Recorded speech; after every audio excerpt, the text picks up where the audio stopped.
Well, hello. We're so excited to have you as part of the Ottawa University EMBA instructional team.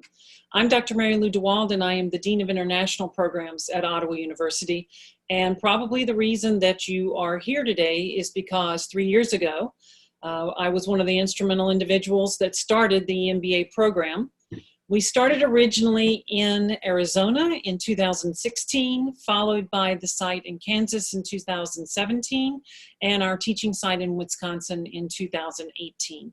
So the program has gone from literally 28 students back in 2016 to right at 600 students today. So we've had rapid growth, and a lot of that is attributable to the great team that you've been working with thus far, including Andrea, Dr. Koch, Kim Rieken on our side and the international side of the house, along with all of the individuals that work with you individually at the different sites and different locations.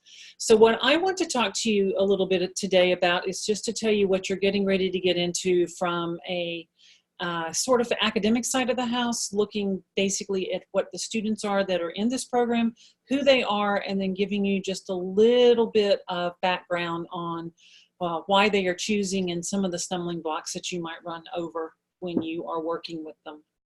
So the majority of the students in this program are international students, and that brings special challenges. Primarily, one of the biggest challenges that we have is that they have to be there for attendance.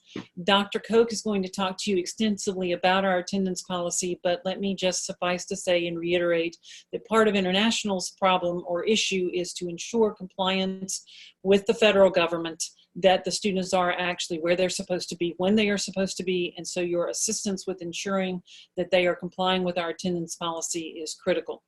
These kids are flying in and out from all over the United States. They literally fly coast to coast every 8 weeks to come and attend with us. And so occasionally there are problems that we may run into with weather or flat tire going to the airport, those sorts of things. But for the most part, they really should not miss one of your classes. And again, that is because of the fact that they are internationals. They are currently, from last time we checked about a month ago, 27 different countries. Predominantly, they are from India. If you are at the Wisconsin site, there is a little bit heavier amount from Southeast Asian countries, and that tends to be the people that are living in, if you think about it, the northern tier. So students now are starting to go to the site more than anything based on where they live and convenience of flying in and out. Most of these students, 95% of these students, are also second master students. So their first master's degree, in most cases, again, is from a very reputable D1 institution from somewhere in the United States. We have them from every D1 school in Texas, every D1 school in California, pretty much every D1 school up and down the East Coast.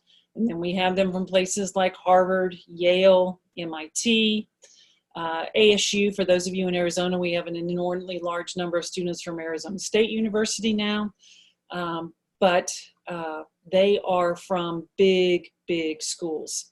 Most of them have a more technical-based first master's degree, in that it is something like a master's in engineering, a master's in architecture, a master's in computer science, a master's in math.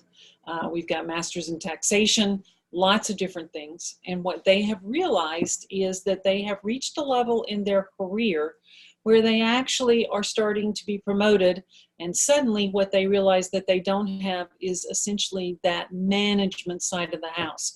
So they may be very good technicians at what they do, if we want to call them that. They are absolutely outstanding in their field, but now they need to learn what it means to actually be a manager. So they've never had accounting, they've never had finance, they've never had marketing, so on down the line.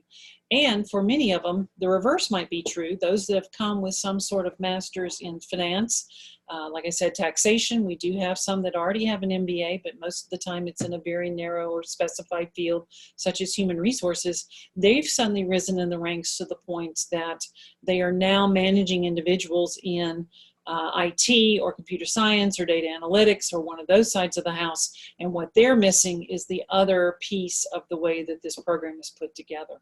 So again, the EMBA is designed as an executive master's in business administration to give those students that already are bringing skills to the table from one side or the other, whether it's the business side or their technical side of the field, and offering them an experience that's going to leverage them to rise even higher in their career.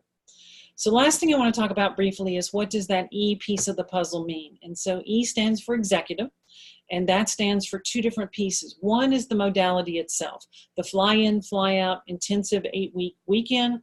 That is an executive formatted program, and that is what most people think of when they think of the E piece of the puzzle. So the modality of the intenseness with them face-to-face, this is considered a fully ground program with learning management system support.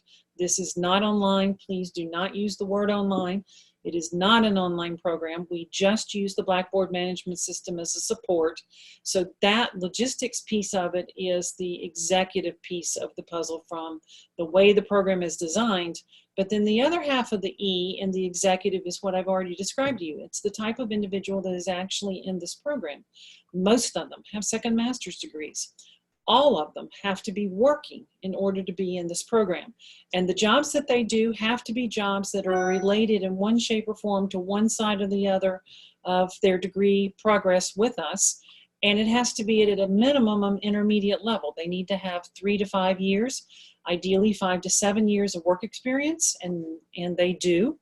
So they are not coming into this as freshies, as we like to call them. There are no straight out of undergrads in this program.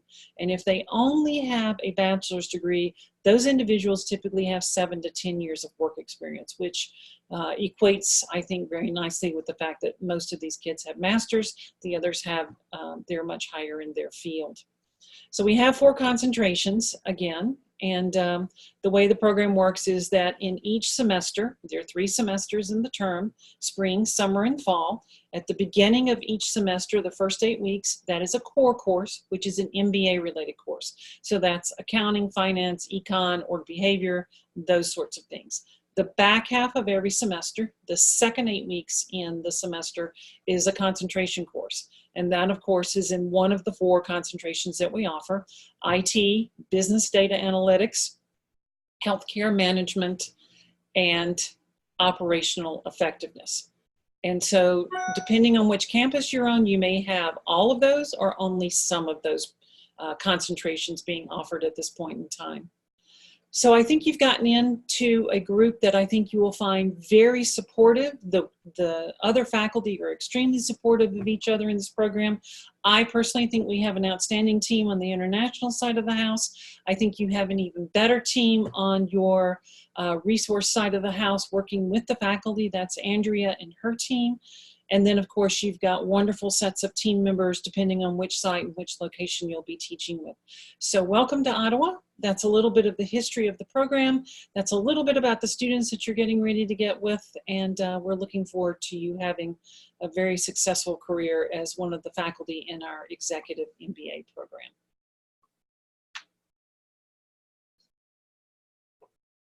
Stop recording. Do you want to stop cloud recording? Yes.